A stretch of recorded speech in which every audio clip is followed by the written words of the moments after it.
Cette émission vous est présentée grâce à la participation financière des caisses Desjardins de la Basse-Lièvre et du Cœur des Vallées, qui se distinguent par leur nature coopérative et leur implication au sein de la communauté. Mardi 2 octobre 2012. À Infomag ce soir, Action Gatineau veut revoir le projet Destination Gatineau. Alexandre Héraca appuie Philippe Couillard à la direction du PLQ.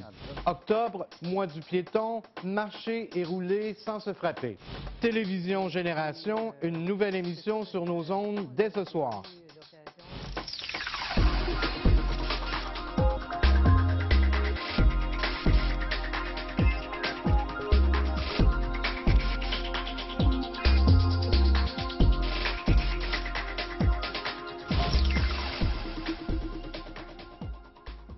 Bonsoir, Mesdames, Messieurs. Mon nom est Michel Pilote et voici maintenant Infomag, votre magazine d'information locale. Eh bien, au nom de toute l'équipe de TVC Basse-Lièvre, permettez-moi tout d'abord de souhaiter nos plus sincères condoléances au maire de la municipalité de l'Ange-Gardien, Robert Goulet, qui a eu la douleur de perdre sa belle-mère hier. Eh bien, le nouveau parti municipal Action Gatineau a présenté lundi avant-midi sa vision du projet Destination Gatineau, qui, on le rappelle, doit mettre en valeur les berges de la rivière des Outaouais dans le centre-ville de Hull et qui est évalué à 134 millions de dollars. Les 5 conseillers municipaux membres d'Action Gatineau, Luc Anger, Mireille Apollon, André Laframboise, Stéphane Sonac et le chef Maxime Pedneau-Jobin ont présenté un nouveau projet qu'ils ont nommé Destination Tout Gatineau. Ils soutiennent qu'en mettant moins d'emphase sur le développement du secteur Hull et en complétant des projets touristiques un peu partout sur le territoire de la ville, ce ne sont pas que les touristes qui y vont en bénéficier, mais bien toute la population de Gatineau. Ils estiment que leur vision coûterait entre 60 et 70 millions de dollars plutôt que les 134 du projet actuel. Un extrait de la conférence de presse qui se déroulait hier. Quand le touriste traverse la rive, arrive au Musée des civilisations, voit les civilisations du monde, il faut qu'on lui offre Gatineau. Et là, on aurait une signature commune, un plan de match commun, des destinations à offrir, des navettes. C'est là où il faut penser à des façons de déplacer ces gens-là pour qu'ils rentrent. Présentement, ce qu'on fait, c'est qu'on aménage la rive. Ils vont être tellement confortables que ça arrive que tant que moi, ils vont rester là. Et c'est ça un des problèmes fondamentaux de Gatineau depuis 30 ans. C'est que les touristes restent 30 ans, j'exagère, le musée des civilisations, c'est 17 ou 18, mais disons, depuis l'arrivée du musée, ils traversent, vont au musée, puis ils retournent. Et là, le projet actuel endosse ça. Ce qu'on veut, nous, c'est vraiment là, offrir un forfait, un package, là, un plan intéressant où les gens rentrent dans Gatineau puis ont des destinations particulières. La Lièvre, là, c'est une rivière sur laquelle Joe Montferrand a navigué. On aurait 17 km de rivière. C'est extraordinaire comme lieu physique. Moi, je suis convaincu qu'on est capable de vendre ça. Puis dans un cas comme ça, avec 1 million, on ferait des petits miracles. Alors, pour les téléspectateurs qui sont desservis par TVC Basse-Lièvre, je vous informe que Maxime Pedneau-Jobin va être notre invité cette semaine dans le cadre de l'émission Parole à l'élu qui est diffusée sur nos ondes ce soir 19h et qu'en première partie, on va parler à peu près exclusivement du projet Destination Tout Gatineau. L'émission va être en ligne demain sur notre site web au www.tvc.qc.ca. Le nouveau député de Papineau à l'Assemblée nationale, Alexandre Héraca, n'aura pas pris de temps à se faire une place au sein du caucus du Parti libéral. En effet, celui qui en est à son premier mandat comme député a déjà un rôle au sein du cabinet fantôme qui a été dévoilé la semaine dernière par le chef intérimaire du Parti libéral, Jean-Marc Fournier. M. Héraca devient donc porte-parole de l'opposition officielle en matière de jeunesse, de sport et de loisirs. Le député s'est dit surpris de cette nomination, mais honoré de faire partie du nouveau cabinet fantôme. Non, moi, je m'attendais à rien. Alors, j'ai été très, très honoré, très heureux d'apprendre qu'on me confiait ce mandat-là, qui pour moi est très, très important. Je suis très heureux. C'est dans mes cordes. Alors, c'était dans mes choix également. La jeunesse, c'est la plus grande richesse que nous avons au Québec, c'est la jeunesse. J'ai travaillé les 10 dernières années auprès des jeunes, donc c'est totalement dans mes cordes et j'en suis très heureux. Moi, j'aurai à suivre les dossiers concernant la jeunesse, le sport et loisirs, alors je vais m'y attarder promptement, fermement, et je veux faire en sorte qu'on puisse avoir le plus possible pour nos jeunes dans notre société pour faire avancer le Québec. Par ailleurs, en ce qui concerne la course à la chefferie du PLQ, M. Iraca a annoncé ce matin même qu'il appuierait la candidature de l'ancien ministre de la Santé, Philippe Couillard. M. Iraca a fait donc cavalier seul en Outaouais, puisqu'on sait que les 4 autres candidats ont tous annoncé hier qu'ils appuyaient l'ex-ministre des Transports, Pierre Moreau. Le député de Papineau soutient qu'il a fait son choix après avoir pris le temps de rencontrer les 3 candidats. J'ai pris l'initiative de rencontrer les 3 candidats parce que je voulais forger ma propre opinion. Alors, en M. Bachand, M. Moreau et M. Couillard. Moi, j'ai décidé d'appuyer M. Couillard, principalement parce que quand je l'ai rencontré, j'ai senti qu'il affectionnait profondément le Québec et les valeurs des Québécois. Et il se positionnait aussi sur l'identité du Québec à l'intérieur du Canada. Ce que M. Pelletier avait tenté de faire là, quand il était ministre, j'ai senti cette affection-là profonde pour le Québec. Et pour moi, ça, c'était primordial. Nous devons aller chercher le vote francophone qui a déserté le Parti libéral dans les dernières années. Alors pour moi, ça, c'est extrêmement important. Les 125 députés et candidats là, durant la campagne électorale ont à peu près tous pris des engagements en lien avec la santé de près ou de loin. Moi aussi, j'en ai pris dans mon comté. On a la chance d'avoir un neurochirurgien à la tête du Parti libéral. Il faut se souvenir que pour l'Outaouais, c'était le père du statut particulier où on a obtenu 20 millions de plus que les autres régions à cause de la limite frontalière avec l'Ontario. Donc, pendant qu'il était ministre, il est très au fait des dossiers importants et de la limite avec l'Ontario pour la région de l'Outaouais. Donc, pour le comté de Papineau, pour l'Outaouais, pour le Québec, je pense que c'est le meilleur choix. Le Boulevard de la Vallée, qui est un organisme à but non lucratif dont la mission consiste à offrir des services en santé mentale sur le territoire de la Vallée de la Lièvre, a dû relocaliser certains de ses services de façon temporaire la semaine dernière. En effet, suite à un dégât d'eau qui s'est produit mercredi dernier, certaines des activités de jour ont été transférées au centre de services du secteur Buckingham, et ce pour une période d'environ 1 mois. Notons qu'il s'agit d'une participation assez exceptionnelle de la Ville de Gatineau qui ne prête que très rarement ses locaux à des organismes communautaires. On peut souligner que le boulevard de la Vallée s'apprête à ouvrir un nouveau point de service dans le secteur de la Petite-Nation, à Saint-André-Evelyn plus précisément, en novembre prochain. Les services de police de Gatineau et de la MRC des Collines invitent la population à garder l'œil ouvert pour tenter de retrouver Claude Dorion, cet homme de l'Outaouais incarcéré à la prison de Saint-Jérôme et qui s'est évadé jeudi dernier. Dorion aurait profité d'une visite médicale pour prendre la fuite alors que ses gardiens lui enlevaient ses menottes. Tout porte à croire que l'individu pourrait se trouver dans la région de l'Outaouais et possiblement à Gatineau. Selon la description, Claude Dorion mesure 5 pieds 9 pouces, pèse environ 200 livres. Il a les cheveux bruns courts et les yeux bleus. Lors de son évasion, il portait une barbe de quelques jours. Il était vêtu d'un chandail gris foncé, d'un jeans bleu et de souliers de course. Si vous apercevez cet individu, vous pouvez signaler le 911 ou communiquer rapidement avec la centrale d'information criminelle au 1-800-659-4264. On vous assure que votre appel va rester anonyme et confidentiel. La Ville de Gatineau a lancé officiellement sa campagne de sensibilisation à la sécurité des piétons hier, 1er octobre, mois des piétons. Cette année, le slogan de la Ville est « Marcher et rouler sans se frapper » et il est associé à la campagne municipale « Ralenti, tout le monde te voit ». Malgré que les dernières statistiques soient encourageantes et que la Ville de Gatineau a connu une diminution des accidents impliquant des piétons, il est important qu'automobilistes et piétons adoptent des comportements sécuritaires. Par exemple, les piétons doivent marcher sur le trottoir ou au bord du chemin s'il n'y a pas de trottoir face à la circulation. Ils doivent également traverser aux intersections et ne jamais traverser entre deux véhicules stationnés. Les automobilistes, quant à eux, doivent s'assurer de céder le passage aux piétons avant de tourner à un feu rouge et ne pas oublier que les piétons ont la priorité dans les passages marqués de barres jaunes. D'ailleurs, ils sont passibles d'une amende pouvant aller jusqu'à 200 $ s'ils ignorent la signalisation.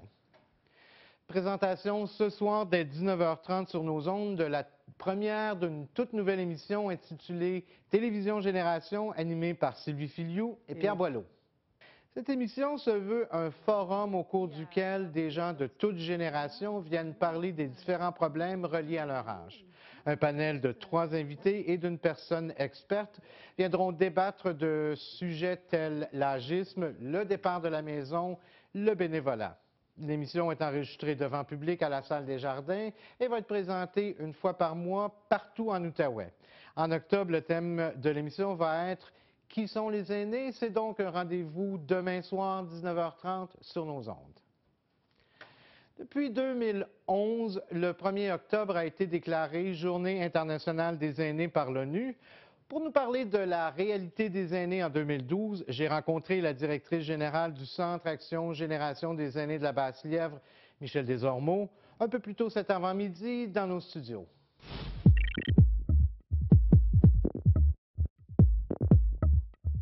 Michèle Desormeaux, depuis l'année dernière, le 1er octobre, qui est reconnu comme étant la Journée internationale des aînés.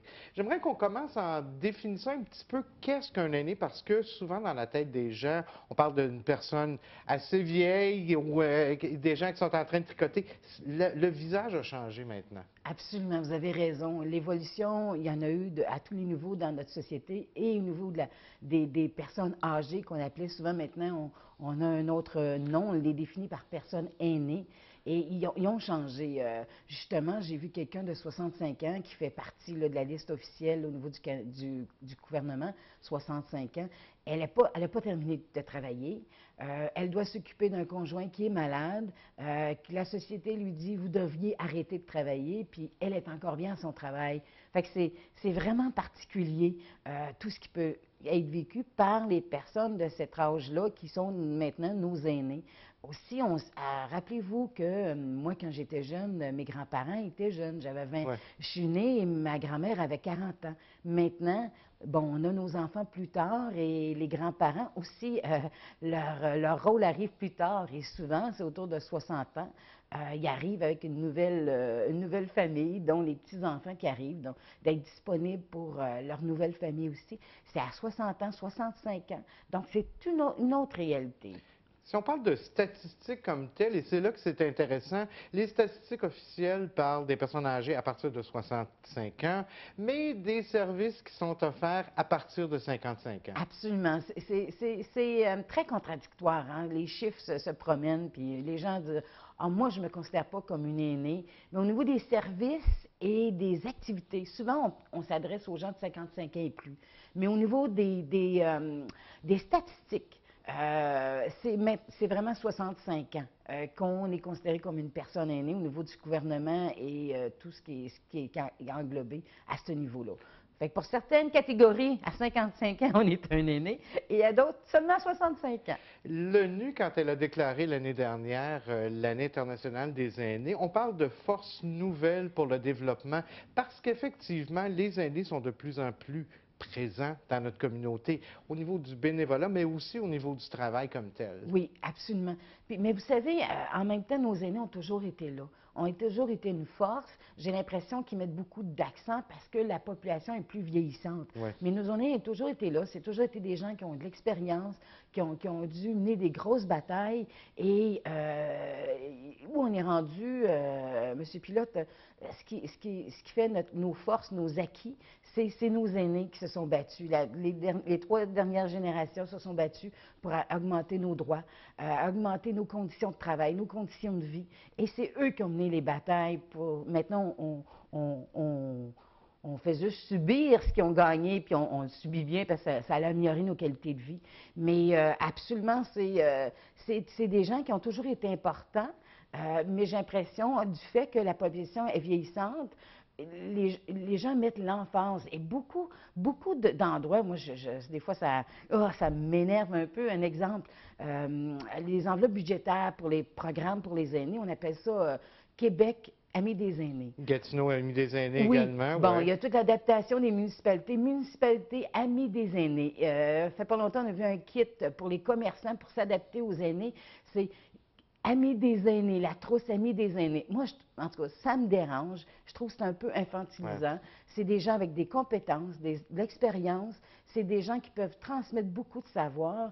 Et j'aime pas beaucoup cette attitude-là, moi. On ne peut pas non plus prendre une photo des aînés et dire voici des aînés parce qu'il y a différents stages. Absolument. Évidemment, quand on a 65 ans, on est considéré comme aîné, mais rendu à 80 ans, 85 ans, les besoins sont différents. Dans la région ici de la Basse-Lièvre, on sait que le projet Le Bel Âge qui s'en vient pour offrir des résidences adaptées. Mais est-ce qu'on offre suffisamment de ressources pour nos aînés là, qui sont plus loin dans la vie? Oui, bien, vous avez tout à fait raison, on n'en offre pas. Vous savez, les résidences du Bel-Ange, c'est 60 logements. C'est le premier projet de ce type-là. Et on a très peu de logements qui sont vraiment adaptés et sécuritaires pour nos aînés. Et il y a des gens qui arrivaient qui me disaient, Michel, on a bien l'impression qu'avec les revenus qu'on a, on ne pourra pas avoir accès à un de ces logements-là. Par contre, ce qui est frustrant pour eux, ce qu'ils me disaient, c'est qu'on n'a même pas d'option. On voudrait bien payer, rester chez nous dans notre communauté, avoir peut-être plus de services, mais on n'a même pas ces options-là. Il pourrait avoir une phase avec des logements où ça serait beaucoup pour ceux qui ont beaucoup plus de revenus, avec plein de services. Aussi, une autre phase où on a plein de services aussi, les gens qui perdent leur autonomie. Mais on est vraiment au début, hein? C'est le tout début, le projet de Bel-Ange, mais les besoins sont criants, énormes, pour permettre à nos gens aînés de rester chez nous dans notre communauté. Mais exactement, et c'est ce qui est malheureux, même les Oui. gens qui ont des sous Absolument. et qui voudraient rester dans la communauté ne peuvent pas le faire, doivent s'expatrier dans le coin de Gatineau où là, il y a plein de résidences, plein de logements. Vous avez tout compris. Michel Desormeaux, écoutez, c'était hier la Journée internationale des aînés. Vous travaillez de façon continuelle avec les aînés. On va vous souhaiter bonne chance, bonne continuité. Bien, merci beaucoup.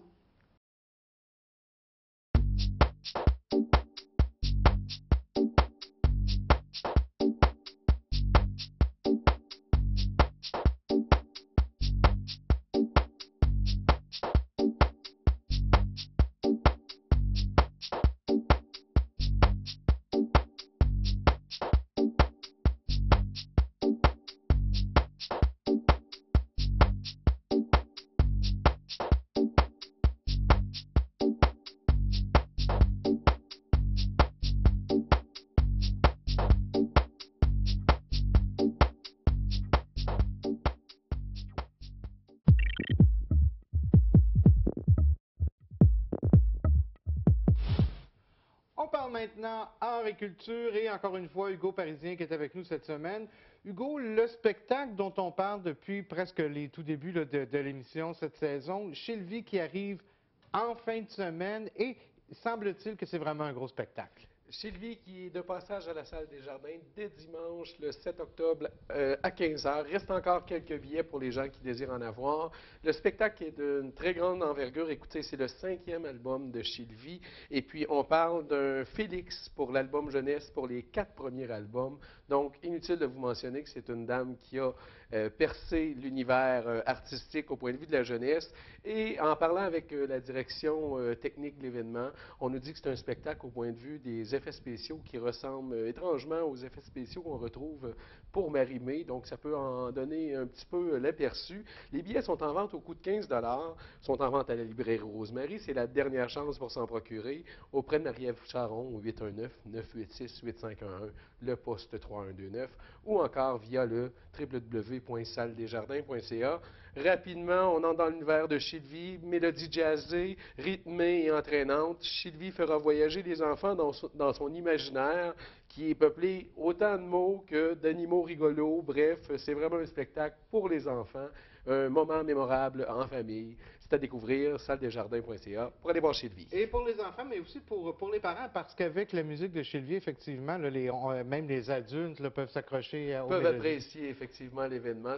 C'est un événement qu'on pourra toute la famille apprécier ensemble. Quand on va sur le site de la Salle des Jardins, on voit une conférence de Patrice Mougeot, mais je pense que la conférence est maintenant annulée. Effectivement, donc tête première vers la réussite. M. Mougeot avait réservé la salle et a dû malheureusement annuler pour l'événement. Donc si jamais on s'était procuré des billets, on contacte Mme Marie-Ève Charon au 819-986-8511, le poste 3129.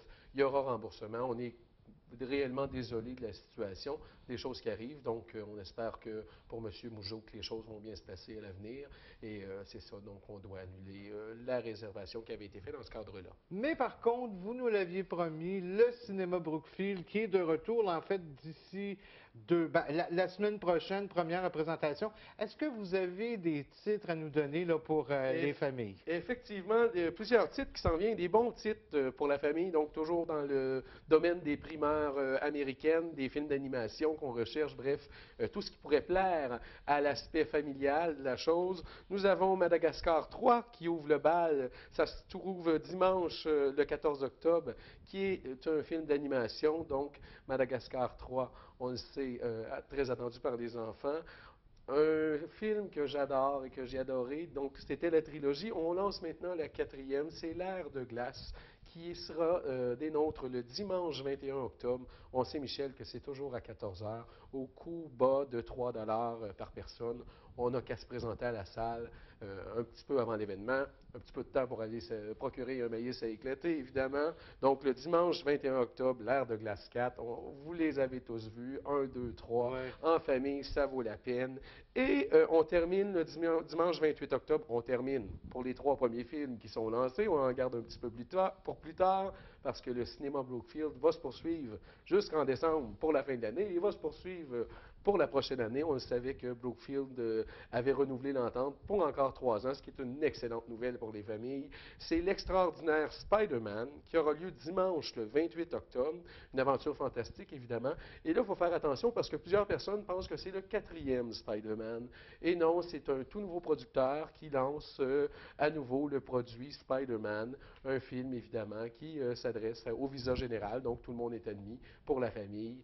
Donc, c'est les primeurs pour le cinéma Brookfield. Pas besoin de billets, on se présente à la porte et on sait que c'est une activité qui marche très bien ici dans le secteur est de la ville de Gatineau, 200 à 300 personnes par représentation.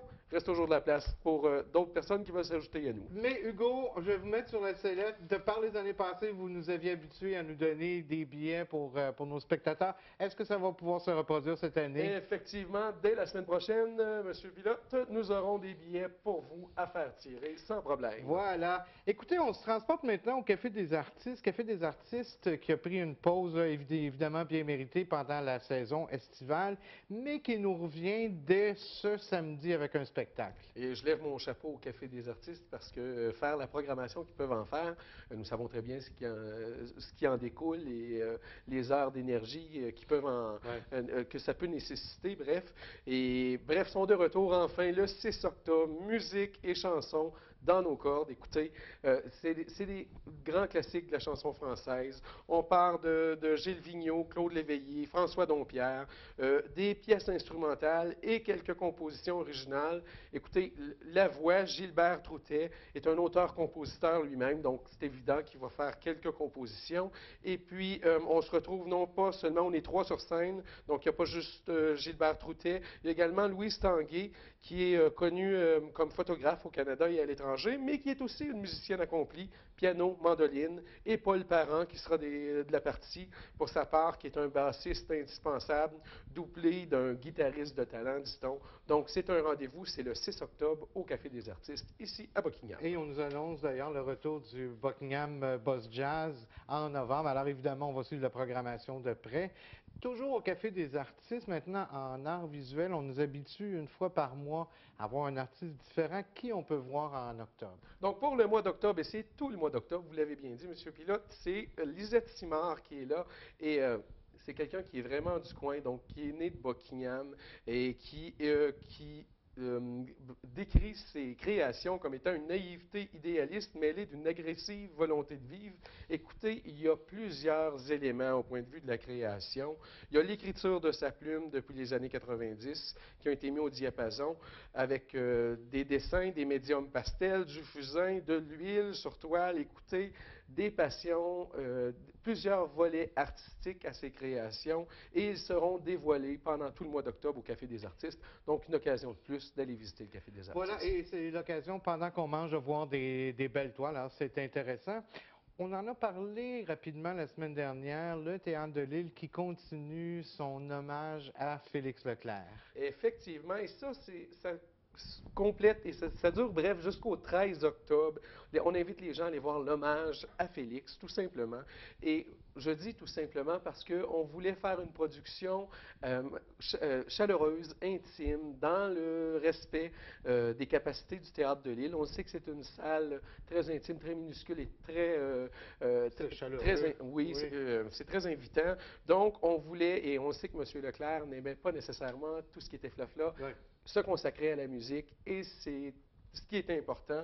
Bref, c'est une production qui est professionnelle du Théâtre de Lille. C'est pas parce que c'est en simplicité que ce n'est pas professionnel. C'est une direction musicale de Claude Naubert et les interprètes, parce qu'il y en a plusieurs, c'est Richard Bénard, Marc-André Charette, Micheline Marin et Claude Naubert également, qui est directeur musical, et Frédéric Terrien, qui seront des nôtres, donc qui seront de la partie pour le Théâtre de Lille jusqu'au 13 octobre. C'est à ne pas manquer. C'est exceptionnel comme création et c'est fou ce qu'on peut faire dans la région avec les moyens et les ressources que nous avons pour faire de la création. En parlant de la région, spectacle gratuit, et c'est très rare, c'est un gars de la région là, qui va se présenter à la Bazoche dans le coin d'Elmer. Oui, c'est gratuit, donc c'est un appel à tous le 3 octobre à la Bazoche.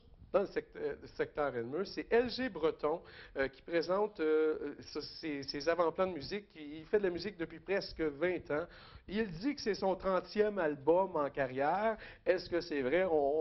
C'est beaucoup... oui, quand même, c'est ce qu'il a dit au magazine Voir. Par contre, on dit que c'est un album qui s'appelle Consider It Done. Désolé pour mon anglais. Et puis, il est inspiré de McCartney, Lennon. On croit que c'est vraiment rock and roll un peu. Donc saveur rock, le 3 octobre, gratuit. Demain soir. Oui, à la Bazoche, dans le secteur Elmer. On termine rapidement avec quelques spectacles à la Maison de la Culture.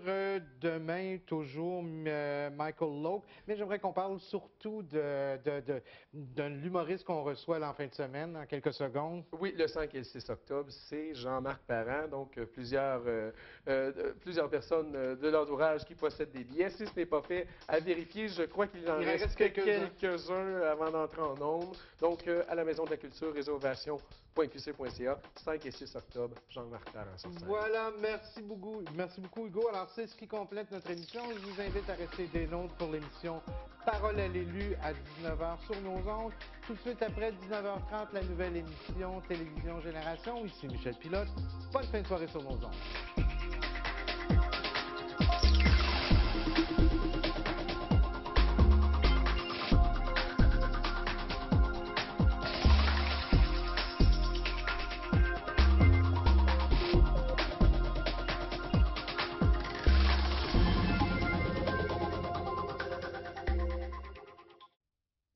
Je m'appelle Clémence.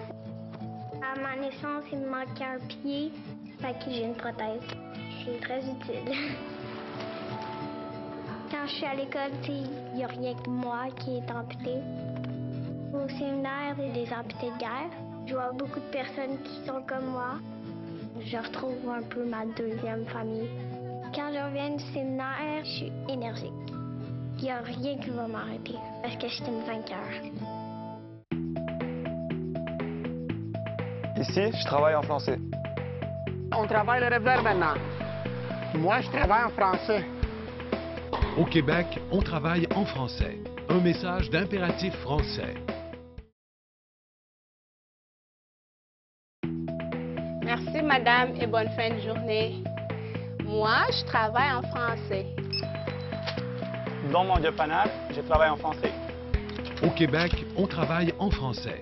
Un message d'impératif français.